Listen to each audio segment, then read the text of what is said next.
মায়ের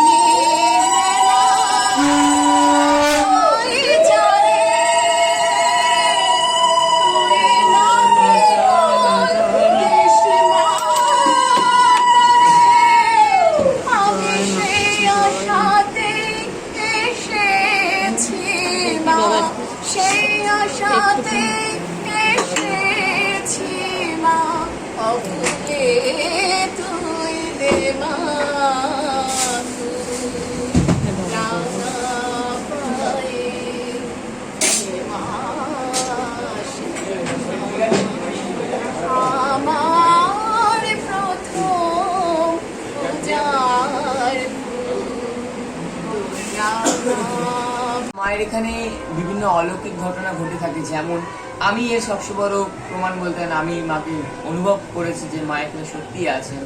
আমাবস্যার রাত ছিল, রাত্রে ঠিক 2টো নাগাদ হঠাৎ বহু ওপর থেকে ধাপ করে কেউ নামে। তারপর আমি শুনতে পাচ্ছি যে বাবার ঘরের দিকে একজন নুপুরের আওয়াজ, মানে বাবার ঘরের দিকে ছুমছুম করে নুপুরের আওয়াজ হচ্ছে।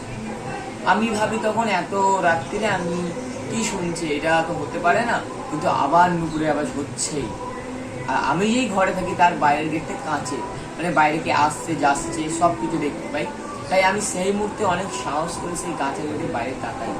মানে ওই দিন আমি যা দেখেছি আজ পর্যন্ত আমার চোখে ভাষার মতন, মানে অন্ধকারের থেকেও কালো, যার চতুর্ভুজ আর কেশ হাঁটু ছাড়িয়ে যাচ্ছে। আমি দেখে অবাক হয়ে যাই। অবাক হয়ে যখন আবার দেখি তখন কেউ নেই। এবার আমিও ভয় পেয়ে ভাবতে যে ঘুমিয়ে যাই, ভাবতে কে কে কে। কিন্তু সকালবেলা উঠে মাকে দেখি, রাত্রে যেমনি দেখেছিলাম সকালবেলা সেম। তাই আমি একটাই কথা বলবো আপনাদেরকে, কেউ কিছু করতে পারবে না, মা সব পারে। তাই আপনারা অবশ্যই একবার হলে মায়ের কাছে আসুন, মাকে নিজের দুঃখ কষ্টের কথা মাকে জানান, অবশ্যই আপনাদের সব মনে নষ্ট করবে। জয় বিজয়। আর আমি শুনেছি যে 28টা শনিবার নাকি মায়ের দর্শন করলে গ্রহ দোষ কাটে, মাঙ্গলিক দোষ কাটে। এই ব্যাপারে যদি তুমি কিছু বলো। এই ব্যাপারটা হলো বিশেষত ওই মানুষের জন্য যারা, আপনারা শুনেছেন কি কারণ নবগ্রহ দোষ থাকলে অনেক রকম পাথর পড়তে হয়, পাথর অনেক রকম কবচ হয়, এইগুলো করলে কাটে। এবার ওইগুলো পড়ার তো অনেকজনের মানে হয় না সামর্থ্য। তাই আমাদের মাকে যদি কোনো ভক্ত 28টা শনিবার দর্শন করতে পারে, যে কোনো গ্রহ দোষ, যে কোনো দোষ দিয়ে মুক্তি হয়। 28টা শনিবার যদি মাকে দর্শন করতে পারেন, 28টা শনিবার বলে এই না যে পরপর আসতে হবে, বছরে 28টা শনিবার।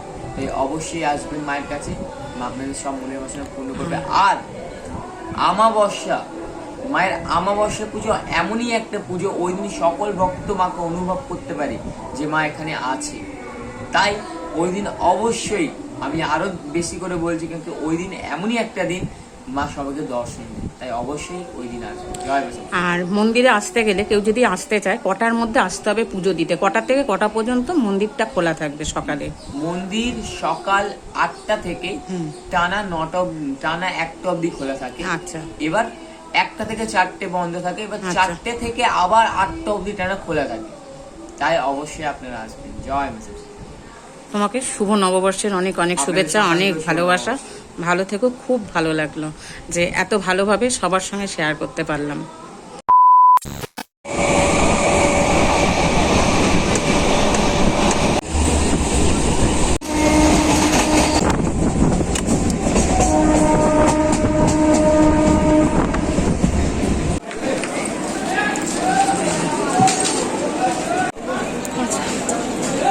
আমি এখন শিয়ালদা স্টেশনে, চলো এখান থেকে বাইরের দিকে বেরিয়ে তারপর তোমাদের বলছি।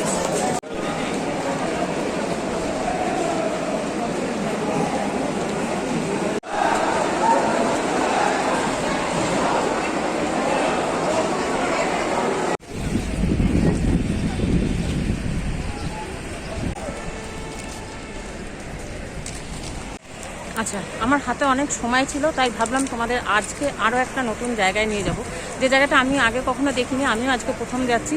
তো চলো এখন আমি যাব সোফিয়া স্ট্রিট। তো আমি শিয়ালদা স্টেশন থেকে বাইরের দিকে বেরিয়ে এসেছি, তো ওখান থেকে আমি বাসে উঠবো আর কি। তো তোমরাও যদি যেতে চাও এই যে বাসগুলো রাজাবাজার বা শোভাবাজারের দিকে মানিকতলার দিকে যে বাসগুলো যাবে তোমরা সুকিয়া স্ট্রিট নামবে, আর ওখান থেকেই আমি যাব সেই শ্যামসুন্দরী মায়ের দর্শন করতে। তো আমি দর্শন করব, তোমরা করবে না, এটা তো হতে পারে না। তো চলো তাহলে এখন থেকে আবার সঙ্গে থাকো, তোমাদের শ্যামসুন্দরী মায়ের দর্শন করিয়ে নিয়ে চলো। এই যে শোভাবাজার, ঠিক আছে তো?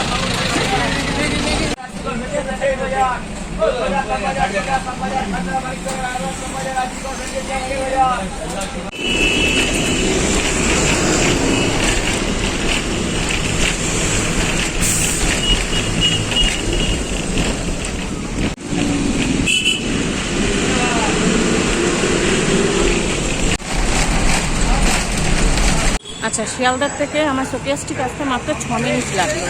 তো আমি বাসা থেকে নেমে গেছি, এবার আমি হাঁটা পথে হাঁটা শুরু করেছি আর কি। তো চলো তাহলে এই হাঁটতে হাঁটতে কিছুটা এগিয়ে যাবো আর কি, আর তোমাদেরকে দেখাই। দাঁড়া, হোমিওপ্যাথি মেডিকেল কলেজ এই যে, এই দেখো। আর এইরকম তোমরা সোজা এগিয়ে যাবে, আমাকে রাস্তার ওই পারে নামিয়েছে আর কি। তো এইরকম এই যে হেঁটে যাব, সোজা গিয়ে এই ডান হাতেই পড়বে একটা হনুমান মন্দির, এই যে। আর এটার থেকে আমি সোজা চলে যাব, এই দেখো এই বজরংবলীর পুজো হয় এখানে, এই দেখো।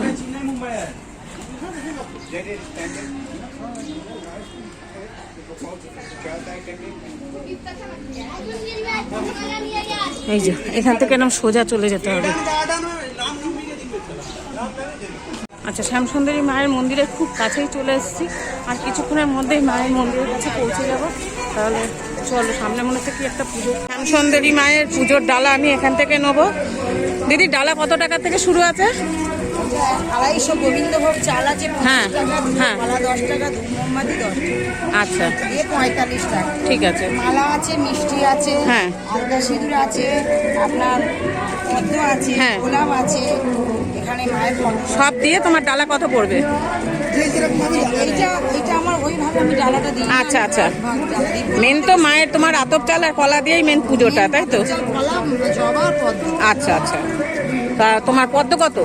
পদ্ম ওগুলো কি আলাদা আলাদা দাম তো? যেরকম যখন যেরকম, আচ্ছা। কোনো সময় 10-এ দিই, কোনো সময় 20-তে দিই। আজকে কত আছে? আজকে 20-তে দিচ্ছি। আর জবা ফুলের মালা? জবা ফুলের মালা আজকে, কালকে রামনবমী চলছে বলে আজকে কোনো 30-এ যাচ্ছে, আবার 40-এও যাচ্ছে। আচ্ছা, আচ্ছা। আর আর আপনার 10-এও দিচ্ছি, যেরকম মালা।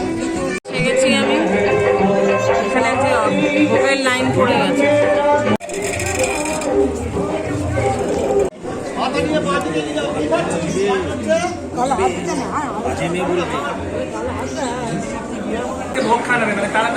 আচ্ছা, পুজোটা আমি পুজো দেবো, কখন দেবো পুজো?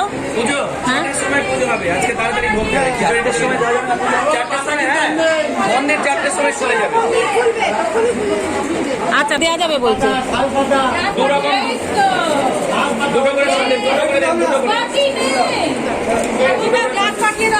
তুমি আমারটা ধরো, আমার আচ্ছা, আস্তে আস্তে, ঠিক আছে, ঠিক আছে, কিছু হয়নি, আস্তে আস্তে। চলো।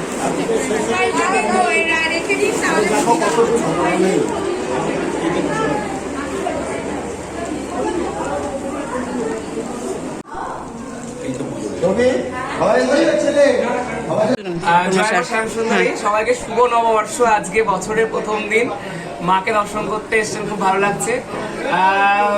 মায়ের ঘটনা বলতে আগামী 7ই মে মঙ্গলবার মায়ের অমাবস্যা পুজো আছে। আপনারা জানেন যে মায়ের মন্দিরে প্রত্যেকটা অমাবস্যা অন্ধকারে পুজো হয়, সন্ধ্যার সাথে পুজো আছে। আর 10ই মে মায়ের অক্ষয় তৃতীয়া, অক্ষয় পাত্র উৎসব। সেদিন আমাদের মন্দিরে বিরাট একটা পুজো অনুষ্ঠিত হয় অক্ষয় পাত্র উৎসব নামে। সেদিন মা সবার হাতে খাবার খায়, উঁচু জাত নিচু জাত, ব্রাহ্মণ অব্রাহ্মণ, দীক্ষিত অদীক্ষিত বলে কেউ নয়। মা সেদিন সবাই সমান, সেদিন সবার হাতে রান্না করে খাবার নিয়ে আসতে হয়। যে মাকে ওই দিন অন্নদান করে তার বংশে কোনো অন্নের অভাব হয় না। আর সেদিন মাকে সোনাদান করা হয়। সোনাদান করার কথা ভাবলে আপনি অবাক হবেন হয়তো, তেমনটা নয়। মাকে অক্ষয় তৃতীয়া দিন অক্ষয় পাত্রে সোনাদান করলে অক্ষয় হয়ে থাকে, তার বংশে কোনোদিন টাকা পয়সার কিছু অসুবিধা হয় না, এবং কোনোদিন মান সম্মান নিয়ে টানে। কেন? আর সোনাটা হলাম একটা অহংকারের প্রতীক, যে আমার আছে তাই আমি পড়েছি, এরকমের ব্যাপার থেকে। সেই অর্থে বলা যে অবশ্যই চেষ্টা করবেন মাকে দেওয়ার যেটুকু ইচ্ছা। মা বলে দেয়নি, এটার সঙ্গে সঙ্গে আমি আর একটা বলি যে মা বলে দিলেই আমি খুশি হবো, না দিলে আমাদের দেওয়ার সামর্থ্য নয়। তার সঙ্গে মাকে হাত জোর করে বলবেন, তাতেও মা খুশি হবে। মা কিসের আসলে জানেন? মা মা হলো জন্মান্তরের মা। মা কিছু খুশি হয়ে জানেন? চাল করার থেকেও বেশি সন্তানকে দেখে। যে জন্মদাত্রী মা সে ভালো করে জানে যে নিজের সন্তানের জন্য সে সবকিছু করতে, নিজেকেও ছাড়তে পারে, নিজেও মরে যেতে পারে নিজের সন্তানকে বাঁচানোর জন্য। ভাবুন যে জন্মান্তরের মা, সে তাহলে কত আপন হয়, সে কত ভালোবাসে আমাদের। তো তাই বলছি, মায়ের কাছে আসুন, মায়ের কাছে একটা বার চেয়ে দেখুন। এখানে হাজার হাজার ভক্ত না, লক্ষাধিক ভক্ত আসে, আপনারা জানেন হয়তো। এই অমাবস্যায় সে রাজাবাজার ট্রামলি পর্যন্ত লাইন ছিল মায়ের অমাবস্যায় মাকে দর্শন করার। কেন? শুধু এক ঝলক মাকে দেখবে বলে, ভালোবাসা, মায়ের প্রতি ভালোবাসা আর মায়ের টান। মা না টানলে এখানে কেউ আসতে পারবে না। সবাই আসুন আপনার মায়ের কাছে, শ্যাম সুন্দরী মায়ের কাছে। মায়ের মুখের মধুর হাসি দেখতে হলে মা শ্যাম সুন্দরীকেই দেখতে হবে, অন্য কোথাও দেখলে হবে না। আমি এটা গর্বের সাথে বলি, কোনো জায়গায় মা সোনার সিংহাসনে বসে আছে, কোনো জায়গায় মা সোনায় ঢেকে আছে, কিন্তু মা শ্যাম সুন্দরীকে এই মুখের হাসি দেখতে গেলে মা শ্যাম সুন্দরীকে দর্শন করতে গেলে। ভালো থাকবেন সবাই, জয় মা শ্যাম সুন্দরী।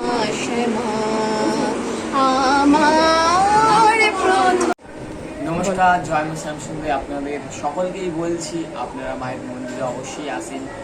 আর মাকে কলকাতার জীবন্ত কালী বলা হয়, এর প্রথম কারণ হলো আপনারা ভক্তরাই প্রথম কারণ, যে ভক্তরা মায়ের কাছে যদি আসে, মাকে যদি কিছু বলতে পারে, ওদের চোখে 2 কোঠা জল দিয়ে মা তাদের সব মনের বাসনা শোনে আর সব পূর্ণও করে। এটা হলো মায়ের প্রথম কারণ, মা জীবন্ত কেন। আর মায়ের একটা ঘটনা ঘটেছিল, মা চাল কলাতে খেয়েছিলেন। মায়ের পুরোহিত মায়ের জন্য আমাবস্যার পূর্ণ লগ্নে বাজার করতে গেছিলেন, মহালয়ের আমাবস্যা। এবার বাজার করতে দেখছেন একটা ছোট্ট বাচ্চা মেয়ে পুরো মা কালীর মতন সেজে ভিক্ষা চাইছে। ভিক্ষা চেয়ে তার কি আবদার, কিছু টাকা দাও না, আমি চাল কলা কিনে খাবো। ইতিমতন সবার কাছে এই কথাটা বলে ভিক্ষা চাইছে। আমাদের যিনি পুরোহিত ছিলেন ওনার কাছেও এই কথাটা বলে ভিক্ষা চাইছে। পুরোহিত তখন তাকে বলে, যা কাজ করিয়ে খা। বাচ্চা মেয়েটা তখন বলে, আমি যদি কাজই পেতাম তো তোর কাছে ভিক্ষা যেতে আসতাম। বাচ্চা মেয়ে চলে, পুরোহিত চলে। আপনাদেরকে আরেকটা কথা আমি জানিয়ে রাখি, আমাদের প্রত্যেক আমাবস্যা অন্ধকারে পুজো হয়, মানে কোনো রকম বিদ্যুতের জিনিস জ্বলে না, শুধু ঘিয়ের প্রদীপ। ওই দিন মহালয়ার আমাবস্যা অন্ধকারে পুজো হচ্ছে। অন্ধকারে পুজো হতে হতে পুরোহিতের মন বলছে যেন মা নেই, কিন্তু পুরোহিতের মন আবার বলছে মা তো কালো, তাই হয়তো অন্ধকারে দেখতে পাচ্ছি না। তাই পুরোহিত ঘিয়ের প্রদীপ নিয়ে মায়ের মুখের সামনে দেখে সত্যিই মা নেই, আর বাবাও যেন মৃত মানুষের মতন শুয়ে আছে। এ দেখে পুরোহিত থমকে যায়। থমকানোর কিছুক্ষণই পর পুরোহিতের পেছন দিয়ে ছুমছুম করে নুপুরের আওয়াজ হয়, আর ধাপ করে শিবের বুকের ওপর একজনের ডান্না পড়ে। আর যেই বাচ্চা মেয়েটাকে ধাপ মেরে ফেলে দিয়েছিল, সেই বাচ্চা মেয়ের মুখ ওই অন্ধকার থেকে বেরিয়ে আসে। আর মা তখন মানুষের কণ্ঠে বলে, দে চাল কলা দে, দিবি না আমায়। এই শুনে পুরোই সঙ্গে সঙ্গে অজ্ঞান হয়ে যায়। এবার অজ্ঞান অবস্থায় মা ওনাকে বোঝাচ্ছেন যে আমি শুধু বড়লোকের মা নয় রে, আমি গরিবেরও মা। তাই এবার থেকে যে কোনো ভক্ত 1 মুঠো চাল আর একটি পাকা কলা দিয়ে মাকে পুজো দেয়, মা তাদের সব মনের বাসনে পূর্ণ করে। আর মায়ের এখানে বিভিন্ন অলৌকিক ঘটনা ঘটে, এটা আমি এটা জানি, কারণ কি আমার সাথেও ঘটেছে।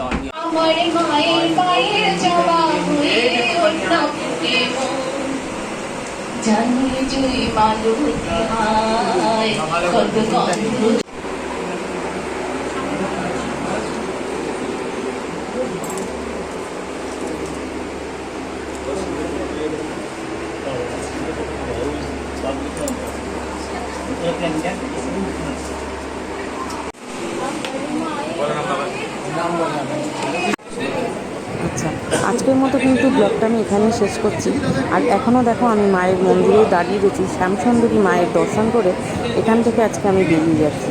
তো তোমাদের তো জীবন্ত মায়ের অনেক অলৌকিক ঘটনা শোনালাম, তো আমি তো নিজে এসে দেখলাম বা তোমাদেরকেও দেখালাম। আজকের ব্লগটা তোমাদের কেমন লেগেছে তোমরা অবশ্যই কমেন্টে জানিও। যদি ব্লগটা দেখে ভালো লাগে একটা লাইক কমেন্ট শেয়ার করে দিও। তো কালকে আবার তোমাদের সঙ্গে আমার নতুন আর একটা ব্লগে দেখা হবে। আর সত্যি অদ্ভুত একটা মায়া জড়ানো এই মায়ের মুখ দেখে এত ভালো লাগলো, যেন মনে হচ্ছে একটা ছোট্ট 5 বছরের শিশু কন্যাকে দেখছি। মুখটার মধ্যে এত মায়া, চোখ দুটোর দিকে যেন তাকিয়ে চোখ ফেরানো যাচ্ছে না। তো আমি তো ইউটিউবে ব্লগ দেখেই গেছিলাম, মায়ের অনেক অলৌকিক ঘটনা শুনে আর কি আমি এসেছি যে মায়ের দর্শন করতে। তো এখানে এসেও আমি নিজের মুখে শুনলাম বা নিজের চোখে মায়ের দর্শন করলাম। তোমরাও যদি এরকম আসতে চাও তো চলে এসো, মায়ের এরকম অনেক অনেক অলৌকিক ঘটনা তোমরাও শুনতে পারবে। দেখতে পারবে আর মাকে সামনাসামনি তোমরা দর্শনও করতে পারবে। আর সত্যি মায়ের দর্শন করে আজ আমার মনটা অদ্ভুতভাবে ভরে গেছে। আর আজকের থেকে আমার মনে হলো আজকের থেকে আমি ভালো দিন পাবো না। আজ নববর্ষের দিনে আমি যে মা শ্যামসুন্দরীর দর্শন করতে পেরেছি, তো খুবই ভালো লাগলো। তো যাই হোক, এই জীবন্ত মায়ের দর্শন করলাম। আর এই দেখো মায়ের মন্দিরে একটা শরবত দেওয়া হচ্ছিলো, তো এটা খেয়ে আজকের মতো আমি এখান থেকে বেরিয়ে যাচ্ছি। তো এই দেখো বাবারও দর্শন করে নাও। তো এখানে বাবারও পুজো হয় মায়ের পাশাপাশি। তো আবার আরও একদিন আমি আসবো কোনো একটা শনিবারে মায়ের দর্শন করতে। তো সবাই ভালো থেকো। আর নববর্ষের আরও একবার সবাইকে শুভেচ্ছা জানিয়ে আজকের মতো আমি এখান থেকে বেরিয়ে যাচ্ছি। যেতে ইচ্ছা করছে না, কিন্তু তাও আমাকে তো অনেক দূরে যেতে হবে, তাই আমি এখান থেকে এখন পুজোটা দিয়ে বেরিয়ে যাচ্ছি। তোমাদেরকে আমি আরতিটা দেখাতে পারলাম না, তার কারণ আরতি দেখাতে গেলে আমার বাড়ি ফিরতে অনেক রাত হয়ে যাবে। তো ওর জন্যই আমি আরতি পর্যন্ত অপেক্ষা করতে পারলাম না, কারণ আরতি শুরু হবে আবার সন্ধ্যে 6টার থেকে। তো সেটা তো সম্ভব না, তাহলে অনেক রাত হয়ে যাবে। তাই এই তোমাদেরকে পুজোটাও একদিন দেখাবো, মায়ের আরতি করা, সেটা আমি একদিন খুব সকাল সকাল এসে তোমাদের সঙ্গে সেটাও শেয়ার করব। তো আজকের মতো টাটা, মাকে দেখতে থাকো। আর ব্লগটা এখানেই আমি শেষ করছি। সবাই খুব খুব খুব ভালো থেকো।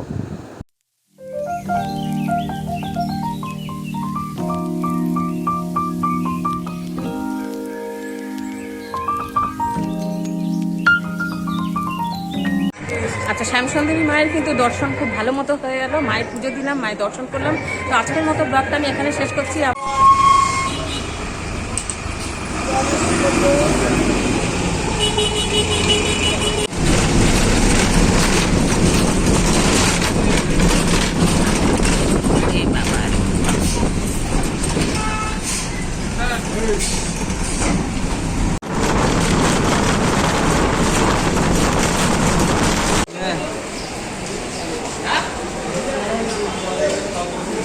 চলো, চলে এসেছি শিয়ালদা স্টেশন।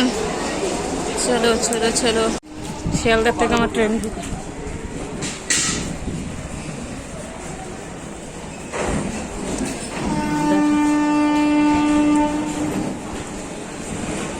ট্রেন ঢুকে গেছে। চলো।